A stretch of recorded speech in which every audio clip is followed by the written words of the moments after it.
हाय, मेरा नाम रिचा जैन है। Welcome back to my channel kids developmental activities. Recently एक पोल लिया था मैंने कि आप किस टॉपिक पे वीडियो चाहते हैं, तो मैक्सिमम वोट्स रहे स्पीच के लिए। तो आज उसी टॉपिक पे कि मैंने इनिशियली स्टार्ट कैसे किया था और अब मैं किस लेवल पे हूँ कृष्णव के साथ, वो चीज़ें मैं आपके साथ शेयर करूँगी। एंड वो भी सिर्फ एक पर्टिकुलर एक्टिविटी में, that is meal time, lunch time, basically lunch time, जो मैं लंच टाइम में उसके साथ फॉलो करती हूँ। देखिए, लंच अगर मैं बात करूँ, खाना खिलाते हैं जब हम बच्चे को, तो it take around 20 minutes, 20 to 25 minutes easily. तो अब वो टाइम आप कंस्ट्रक्टिवली कैसे यूज़ कर सकते हो बच्चे को स्पीच के रिगार्डिंग, ताकि आप उसको स्टिमुलेशंस दे सकें और उसकी स्पीच में हेल्प आउट कर सकें। तो ये वीडियो फ्रॉम डे वन, कि मैंने डे वन से कृष्णव से कैसे कैसे मैंने स्टेप बाय स्टेप एक्टिविटीज़ की हैं at the time of lunch. सिर्फ लंच टाइम में वो 20 to 25 मिनट्स मैं कंस्ट्रक्टिवली कैसे यूज़ करती हूँ फॉर स्टिमुलेशन, आज हम इस पे वीडियो देखेंगे। रीज़न बिंग, बहुत सारे पेरेंट्स का एक कन्फ्यूजन ये रहता है कि मैं स्पीच कैसे करूँ। दूसरा क्वेश्चन, मेरे पास टाइम नहीं होता, मैं अलग से टाइम कैसे मैनेज करूं। तीसरा प्रॉब्लम, स्पीच के लिए मेरे को फ्लैश कार्ड्स बनाना या फ्लैश कार्ड्स लेना, बिकॉज अब जो मैं एक्टिविटीज़ आपके साथ शेयर करूंगी उसमें बहुत ज़्यादा कुछ नहीं चाहिए। It's just your voices and बच्चे को आप किस तरह से अपने साथ एंगेज कर रहे हैं। सो इनिशियली जब कृष्णव का बिल्कुल भी आई कांटेक्ट नहीं था, विजुअल ट्रैकिंग भी नहीं थी, वो चीज़ों को इधर से उधर नोटिस भी नहीं करता था कि कौन सी चीज़ कहाँ गई, तो मेरा सबसे पहला एम, क्योंकि स्पीच में सबसे पहला एम, अगर हम बच्चे के अटेंशन के लिए कहें, अगर आई कांटेक्ट नहीं होगा, विजुअल ट्रैकिंग नहीं होगी कि क्या चीज़ कहाँ जा रही है, तो बच्चा आप कुछ भी बोलते रहिए, he is in on his own world, खुद की ही दुनिया में खोया हुआ है। तो this is the number first thing. सबसे पहले हमें बच्चे की स्पीच पे जब भी काम करना है, उसकी विजुअल ट्रैकिंग और आई कांटेक्ट सबसे पहले चाहिए। ठीक है, तो उस पर मैंने काम किया। ऑक्यूपेशनल थेरेपी के साथ मैं कर रही थी, उसकी आई कांटेक्ट की एक्टिविटीज़ के साथ कर रही थी, बट मैंने लंच टाइम पे इस तरह से उसके साथ काम किया। बाइट आया,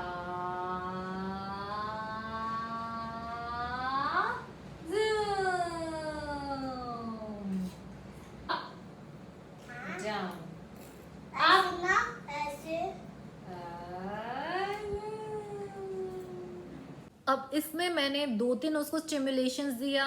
वन इज मूवमेंट, कि वो मेरे हाथों की मूवमेंट को ट्रैक करे, बिकॉज आप हाई प्रायोरिटी टाइम पे और हाई प्रायोरिटी चीज़ लेकर उसके सामने बैठे हो। भाई, बच्चा बहुत हंग्री है, उसको खाना खाना है, but verbally he don't know.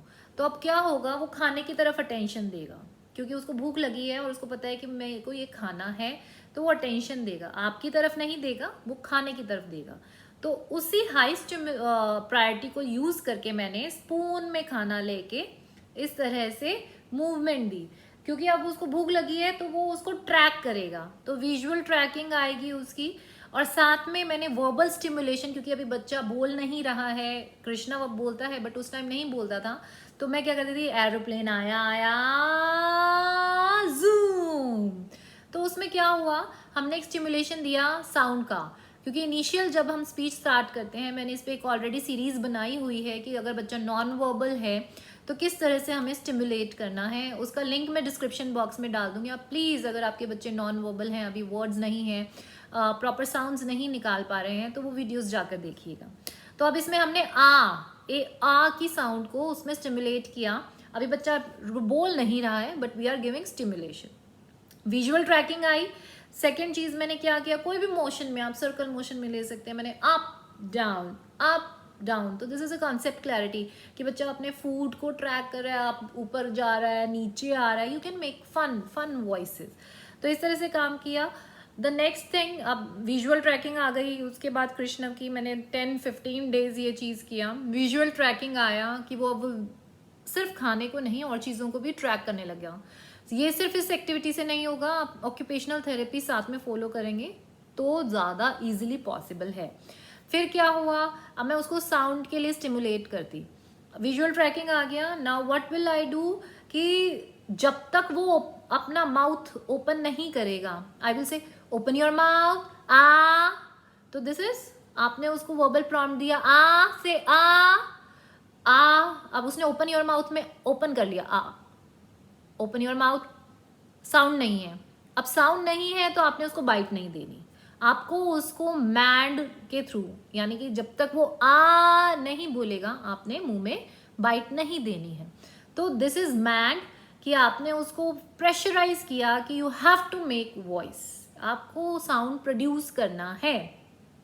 तो इस तरह से मैंने साउंड प्रोड्यूस कराया। मैंने बोला open your mouth, without voice no food, bite नहीं जाएगी।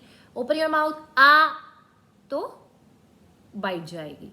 तो इस तरह से सेकंड स्टेप मैंने फॉलो किया और उससे उसकी साउंड इनिशिएशन हुई। बिकॉज हाई प्रायोरिटी टाइम पे हाई प्रायोरिटी चीज़ लेकर आप उसके पास बैठे हैं, बच्चा बहुत भूखा है, तो उसको वो अंदर से आएगा कि यार मेरे को खाना नहीं खिलाएगी बिल्कुल भी अगर मैं साउंड नहीं प्रोड्यूस करूँगा। से आ बाइट, अगर साउंड नहीं आ रही है बाइट नहीं देना है। आ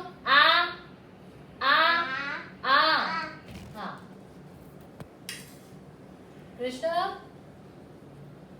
अब हमने साउंड इनिशिएशन पे काम किया, बच्चे की साउंड्स पे काम किया। अब हमें साइड बाय साइड, ये थोड़ा प्रोसेस है बट 20 to 25 मिनट्स में अब हम लोगों ने क्या करना है और स्टिमुलेशन देना है, बच्चों को नाउन आइडेंटिफाई कराने हैं और एक्शन वर्ब्स आइडेंटिफाई कराने हैं। जो भी चीज़ हमें करानी, मैं क्या खा रहा हूँ, मैं राइस खा रहा हूँ। अब मैं एक वीडियो दिखा रही हूँ, जो भी हाई प्रायोरिटी वर्ड्स हैं जो मुझे उसकी अटेंशन में डालना है उसको मैं स्ट्रेस आउट करके बोलूँगी।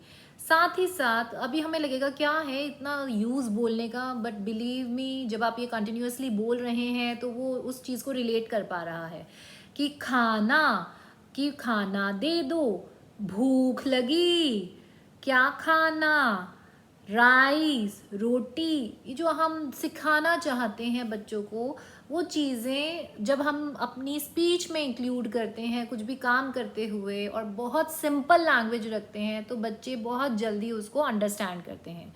चाहे आज उसको बोलना आ रहा है या नहीं आ रहा है, बट बिलीव मी जब वो बोलना स्टार्ट करेंगे तब ऑलरेडी उनकी नॉलेज इतनी होगी कि वो 2-3 मंथ्स के अंदर सब कुछ पिक कर लेंगे। तो अभी हमें इस प्रोसेस को रिचुअली फॉलो करना है, डेली फॉलो करना है, एंड बच्चे की इससे अंडरस्टैंडिंग और स्पीच में बहुत बेनिफिट मिलता है। कृष्णा, आप क्या खा रहे हो? राइस। Rice, chole, rice. मैं राइस खा रहा हूँ। राइस कैसे है? अच्छा है। यम्मी। कृष्णा, यम्मी यम्मी, अच्छी है, टेस्टी टेस्टी। अब हमने बच्चे को नाउन इंट्रोड्यूस करा दिए, इसमें बहुत सारे वर्ड्स इंट्रोड्यूस कराए, tasty, yummy, wow. So these are the words जो बच्चे जल्दी कैच करते हैं, जिस पे आप उनकी अटेंशन ग्रैब करते हैं, तो ये इजी रहते हैं बच्चे के माइंड में डालने का। देखिए अब ये मत सोचिए कि मेरा बच्चा आज ही बोलने लगेगा या मैं आज करा रही हूँ और कुछ दिन में ही बोलने लगेगा। It can be a lengthy process, 2 महीने लग सकते हैं, 3 महीने लग सकते हैं, बट आप अगर इसको रिलीजियसली फॉलो कर रहे हैं तो जब भी बच्चा बोलना स्टार्ट करेगा तो बहुत जल्दी उसकी अंडरस्टैंडिंग बढ़ेगी और स्पीच बहुत अच्छी रहेगी। तो इस तरह से हमने नाउन पे वर्क किया। अब हम बच्चे को इंट्रोड्यूस कराएंगे, मुझे भूख लगी है, भूख लगी है। तो आप इसमें एक्शन बता रहे हैं कि क्या एसोसिएशन होती है खाने की। अगर खाना मांगना है तो उसे क्या कहना है, भूख लगी है, खाना दे दो, मुझे खाना खाना। जैसा बच्चे का स्पीच का लेवल हो उस अकॉर्डिंग आप अपनी वोकैबलरी को इंक्रीज करते रहिए। भूख लगी, पहले आपने सिर्फ 2 वर्ड्स पे चलना है, भूख लगी, खाना दे दो, क्या खाना, राइस, छोले, वेरी सिंपल। जो आपने उसको बताना है सिर्फ उसी पे। जब बच्चे की थोड़ी और अंडरस्टैंडिंग डेवलप हो जाती है, आप सेंटेंस अपने थोड़े और बड़े कर सकते हैं। अब इस तरह से मैंने नाउन इंट्रोड्यूस कराया, भूख का कॉन्सेप्ट बताया। अब हम थोड़ा और अंडरस्टैंडिंग पे काम करेंगे और बच्चे से करवाएंगे ताकि उसकी अंडरस्टैंडिंग इंक्रीज हो और बच्चे का अटेंशन भी इंक्रीज हो। प्लेट में क्या है? प्लेट के अंदर क्या है? राइस है। राइस है। मैं राइस खा रहा हूँ। स्पून कृष्णा, स्पून, स्पून को कटोरी में रख दो। स्पून को पकड़ो, होल्ड होल्ड द स्पून, कटोरी में रख दो। वेरी गुड, रख दो, कटोरी में रख दो। Very good. स्पून को प्लेट में रख दो, प्लेट में, प्लेट के अंदर। Very good. स्पून को माउथ तक ले जाओ। देखो, रुको, वेट, पकड़ो, hold your spoon. Very good. अब इसमें हमने देखा, मैं इसमें प्रेपोजिशंस करा रही हूँ। स्पून को कटोरी में रख दो, स्पून को प्लेट के अंदर रख दो। तो इससे बच्चे को जो पोजीशन है, प्रेपोजिशंस हैं, वो समझ में आएगा कि अंदर रखने को कैसे रखते हैं, बाहर निकालने को कैसे निकालते हैं। इसमें आप यूज़ कर सकते हैं, इस तरह से बच्चे को टीच कर सकते हैं खाना खाते हुए। साथ ही साथ अब मैंने बोला स्पून को माउथ तक ले जाओ, तो सेल्फ फीडिंग कि इनिशियली, अभी मैंने इसमें राइस डाल दिया, बट इनिशियली जब आप कर रहे हैं तो बच्चे को सिर्फ एक स्पून दीजिए, उसको माउथ तक लेकर जाने के लिए कहिए। तो this is a great hand and eye coordination activity, proprioceptive activity, कि बच्चे को ये गाइड हो, ये पता हो कि मेरा हैंड सीधा माउथ तक कैसे जाएगा। तो ये एक्टिविटी बहुत हेल्पफुल रहती है बच्चों की सेल्फ फीडिंग के लिए भी। तो ये अच्छा रहता है, मैंने खुद इसको बहुत टाइम तक फॉलो किया है। अगर आप स्पून में राइस डालकर देते हैं तो इनिशियली बहुत गिराता है बच्चा, बहुत ज़्यादा गिराता है, कपड़े भी गंदे हो जाते हैं, बट इट्स ओके, क्योंकि हमें उन्हें सिखाना है। अगर आप मेस से डरेंगे, आप उससे डरेंगे, तो बच्चा खाना सीखेगा ही नहीं। तो लेट हिम डू। तो उसमें क्या हुआ, आपने सफाई तो करनी है, इट्स ओके, लेकिन कितना ईजी हो जाएगा अगर बच्चा खुद खाना सीख जाता है। तो इस तरह से हम सेल्फ फीडिंग को भी हेल्प आउट कर सकते हैं। अब एक नेक्स्ट एक्टिविटी दिखा रही हूँ, प्रिटेंड प्ले, कि मैं खाना खाते हुए प्रिटेंड प्ले भी करती थी उसके साथ, उसको हेल्प आउट, बड़ा अच्छा उसका रिस्पॉन्स रहा। और वो मैं कैसे इनकॉर्पोरेट करती थी वो देखते हैं।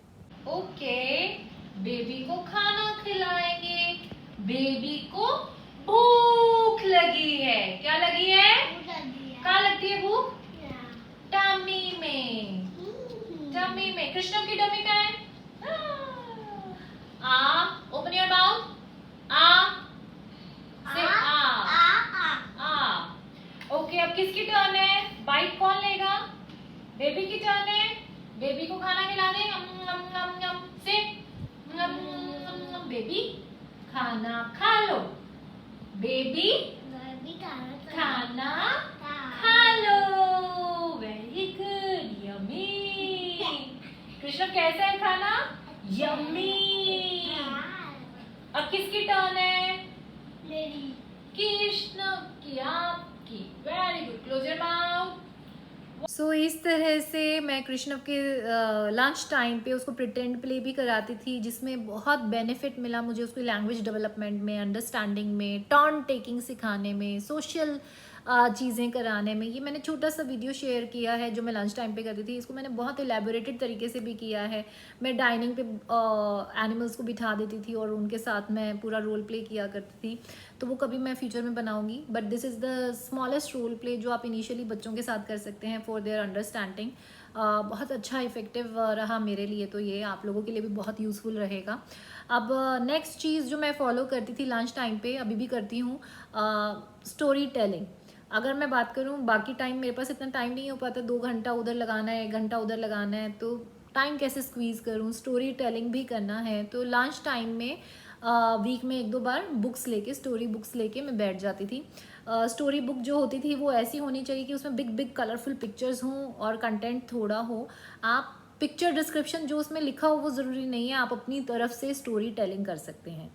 द मेन थिंग इज़ कि स्टोरी टेलिंग जब आप कर रहे हैं उसको आपने साउंड्स को इंट्रोड्यूस करना है, आपने उसकी अटेंशन को लेना है, नए नए वर्ड्स सिखाने हैं, फेशियल एक्सप्रेशंस पे हमें बच्चों के काम करना है। स्टोरी का मकसद ये रहता है कि इमोशंस, फेशियल एक्सप्रेशंस, जो हम लोग बोलते हैं कि बच्चा का अंडरस्टैंडिंग नहीं है, वोकैबुलरी नहीं है, वो सब चीज़ों पे काम कर सकते हैं। Gold gold happy, hi hi कर दो, hi girl, hi wave your hand, hi girl, how are you. Girl walk कर रही है, गर्ल क्या कर रही है, वॉक कर रही है, walk can walk, walk can walk. ये बेबी गर्ल का क्या है, होम, होम है।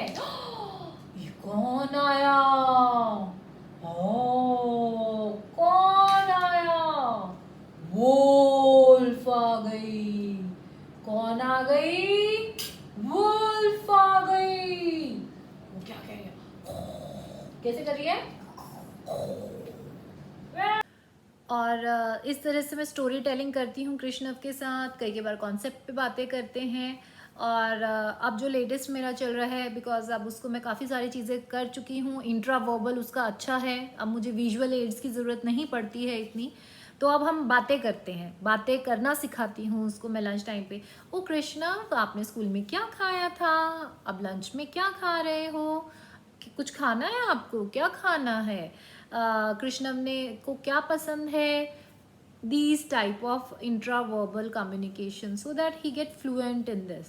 अगर उसको आंसर नहीं आता है तो आई विल टीच हिम कि उसका रिप्लाई कैसे करना है। हम अब कम्युनिकेशन पे काम कर रहे हैं, इंट्रावर्बल स्किल उसकी स्ट्रॉन्ग करने पे काम कर रहे हैं। स्टोरीज अभी भी मैं लेकर बैठती हूँ, कई बार मैं बुक्स लेकर बैठ जाती हूँ जिसमें काफ़ी सारी पिक्चर्स हूँ, एंड जो भी मेरा कॉन्सेप्ट चल रहा है उसके अकॉर्डिंग मैं कोई पिक्चर या सीन क्रिएट करके खुद ही और फिर उसको एक्सप्लेन करती हूँ। It makes fun. स्कूल में क्या क्या हुआ वो मैं पूछ लेती हूँ, कल क्या हुआ था, सो दैट हम लोग उसकी वर्किंग मेमोरी पे काम करें और स्पीच में उसका कम्युनिकेशन अच्छा करें। तो इस तरह से अभी मैं एट प्रेजेंट कृष्णव के साथ काम कर रही हूँ उसकी language and speech and understanding पे। तो ये बहुत लंबा वीडियो हो गया है, but I think this is a very important video, क्योंकि सबसे मेजर प्रॉब्लम क्या रहती है, हम स्पीच कैसे लाएं, हम स्पीच पे काम कैसे करें। और मेरे पास स्पीच थेरेपी के लिए टाइम भी नहीं है। I am a house wife, I have 2 kids, घर के काम भी हैं, कृष्ण की थेरेपी भी है। अब स्पीच के लिए बहुत ज़्यादा अलग से टाइम मैं कैसे मैनेज करूं, मैं इस तरह से, बिलीव मी, मैं हर टाइम को सोचती हूँ मैं किस तरह से उसके साथ constructively in a fun way, कि वो ये ना लगे कि मेरे साथ बर्डन है, मुझे सिर्फ काम कराए जा रहे हैं, तो ऐसा भी ना लगे, मैं उसको इन्वॉल्व करके रखती हूँ। So this is my lunch time schedule जो हम लंच टाइम में फॉलो करते हैं, ताकि उसको मैं एंगेज रख सकूं और ज़्यादा से ज़्यादा स्टिमुलेशन दे सकूं उसकी बेटरमेंट के लिए, उसकी डेवलपमेंट के लिए। And I know every parent want कि हमारा बच्चा आज ही ठीक हो जाए। मेरा भी यही रहता है कि ठीक है कृष्णा, सीरियसली मेरे को इनिशियली यही था कि यार वो मुझे मम्मा ही बोलने लगे, that is enough for me. मतलब मेरे लिए बहुत बड़ी बात थी जब मैंने थेरेपी स्टार्ट की थी, क्योंकि मुझे ये उम्मीद नहीं थी कि वो कभी कुछ बोलेगा भी। मैंने सिर्फ ये, थेरेपिस्ट ने मुझसे पूछा था आपकी एक्सपेक्टेशन क्या है, मैंने सिर्फ मेरी ये एक्सपेक्टेशन है वो मुझे मम्मी बोले और वो उनको पापा बोले और हमें रिकॉग्नाइज करने लगे। मुझे उससे ज़्यादा नहीं चाहिए। इतना भी हो जाएगा ना तो मुझे लगेगा चलो he is going in the right direction. And जब उसने बोलना स्टार्ट किया, वही होता है ना, ये दिल मांगे मोर, अब लगा यार ये बोलने लगा, ये करने लगा, अब मुझे और चाहिए मतलब I want to do more. अब करते करते करते करते पहले मुझे ये था यार सिर्फ ये सेंटेंस में कुछ एक अपनी नीड्स बताने लगे तो मेरे लिए बहुत है, एटलीस्ट मैं उसको समझ पाऊँगी और मैं कर पाऊँगी। अब वो चीज़ आ गया तो नेक्स्ट नेक्स्ट नेक्स्ट नेक्स्ट। और अब लोग, आप लोग भी क्वेश्चन पूछते हैं क्या कृष्णव का स्पीच नॉर्मल है, नॉर्मल बच्चे की तरह है। नॉर्मल बच्चे की तरह नहीं है, लेकिन मेरे लिए बहुत अच्छा है। I am fully satisfied. मैंने सपने में भी नहीं सोचा था कि उसका ये लेवल आ जाएगा स्पीच का। सीरियसली मैंने नहीं सोचा था। मैं अपनी तरफ से बोलूँ, वो कहते हैं गूंगे की भाषा गूंगे की माँ जाने, मुझे सब समझ में आता है वो क्या कहना चाह रहा है या क्या कह रहा है। बट अभी मैं रिसेंटली समर वेकेशंस में मम्मी के यहाँ गई थी तो एवरीबडी आस्क मी क्या बोल रही है, क्या कहना चाहता है ये। मुझे लगता था कि सबको समझ में आता होगा क्योंकि मुझे समझ में आता है। देन आई रियलाइज नहीं यार, कम्युनिकेशन में, स्पीच में इसका आर्टिकुलेशन प्रॉपर नहीं है, अभी स्पीच का फ्लो प्रॉपर नहीं है, because I was very content कि he is communicating, at least he is communicating. तो I was very happy, but I am still happy, I am not complaining about it. लेकिन ठीक है, there we have to work, but this is beyond my dream. मैंने कभी सपने में भी नहीं सोचा था कि कृष्णम का ये लेवल आ जाएगा। And in future with in 6 month, अभी मेरी कल ही मेरे हस्बैंड से बात हो रही थी, मैंने बोला लास्ट 6 मंथ पहले मैंने कहा था, हम लोगों की बात हुई थी कि इसका कम्युनिकेशन आ जाएगा, he will start communicating with us. एक होता है ना बैक एंड फोर्थ वाला कम्युनिकेशन होता है, मैंने पूछा, उसने पूछा, उसने पूछा, मैंने बताया, एक कम्युनिकेशन होल्ड कर पाना। तो बैक एंड फोर्थ तो है, बट वो होल्डिंग द कम्युनिकेशन अभी नहीं है कि हम बहुत देर तक एक दूसरे के साथ बातचीत कर पाएँ जैसा कि एक 4 साल का बच्चा कर पाता है। But I am sure with in 6 month हम लोग वो लेवल भी ले आएंगे विद कंटिन्यूस थेरेपी। एंड ये कॉन्फिडेंस मैं आप लोगों को भी चाहती हूँ कि वो चीज़ आए, और जो खुशी मुझे मिल रही है आपको भी मिले, तो इसीलिए मैं ये चीज़ें शेयर कर रही हूँ। I hope this is important and useful, आपको कहीं ना कहीं यूज़फुल हो और कुछ आपको आइडियाज़ मिले, ट्रिक्स मिले, और आप उसको यूज़ करके इम्प्रूवमेंट पाएँ अपने बच्चों में। सीरियसली मेरे दिल से यही इच्छा है कि हर बच्चा जल्दी जल्दी ठीक हो जाए और उनके जो इश्यूज़ हैं वो डाउन आते चले जाएं। एंड प्लीज़ आप लोग कमेंट बॉक्स में ज़रूर लिख कर भेजिए कि क्या क्या इम्प्रूवमेंट्स आपके बच्चों में आ रही हैं। रीज़न बिंग, पॉजिटिविटी जितनी हम फैलाएंगे, हम जितना पॉजिटिव खुद होंगे, लोगों को पॉजिटिव करेंगे एंड पॉजिटिव चीज़ें देखना शुरू करेंगे, तो हम पॉजिटिविटी को अट्रैक्ट करेंगे। मैं इसलिए बार बार बोलती हूँ, पॉजिटिविटी जो अगर आप में इम्प्रूवमेंट आई हैं, चेंजेस आए हैं आपके बच्चों में, प्लीज़ शेयर इट, उसको कमेंट बॉक्स में डाल के शेयर कीजिए, ताकि हम औरों को भी, जो मदर्स थोड़ा सा डिसहार्टन है या नेगेटिव हो रही हैं या जो पॉजिटिवली नहीं काम कर पा रहे हैं, उनको हम पॉजिटिविटी दे पाएँ, उनको भी एक ऐसे उम्मीद रहे कि yes we can also do. अगर वो फीलिंग उनमें आएगी तो वो उस पॉजिटिविटी के साथ एक्चुअली में काम करेंगे और वाकई में रिजल्ट्स आएंगे। ये मैंने खुद देखा है। तो प्लीज़ कमेंट बॉक्स में शेयर कीजिए and don't forget to like, share and subscribe. Thank you so much.